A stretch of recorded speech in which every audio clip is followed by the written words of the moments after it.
ഏകദേശം 2 മണിയായിട്ടുണ്ടാകും. രാഹുൽ തൻ്റെ ഹോസ്റ്റൽ റൂമിൽ കിടന്നുറങ്ങുകയായിരുന്നു. എന്നാൽ തന്നെ ആരോ വിളിക്കുന്നതായി കേട്ട് രാഹുൽ എഴുന്നേറ്റു.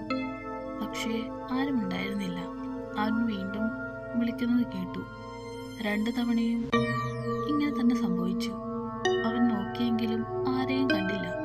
കൂട്ടുകാരെ തന്നെ പറ്റിക്കുന്നതാവാം എന്ന് വിചാരിച്ചു കിടന്നു. വീണ്ടും അവനെ ആരോ വിളിക്കുന്നത് കേട്ടു. രാഹുൽ, ഞാൻ ഇവിടെ തന്നെയാ എന്നാരോ പറയുന്നത് അവൻ കേട്ടു. അവൻ ഭയന്നു.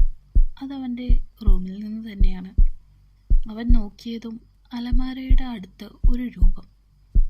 അത് വളരെ വേഗത്തിൽ അവൻ്റെ അടുത്തേക്ക് ഓടി വന്നു.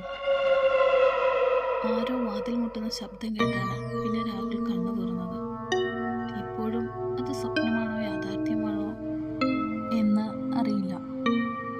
നിങ്ങൾക്ക് ഇതുപോലെ എന്തെങ്കിലും സംഭവം ഉണ്ടായിട്ടുണ്ടോ? ഉണ്ടെങ്കിൽ കമൻറ്റ് ചെയ്യൂ.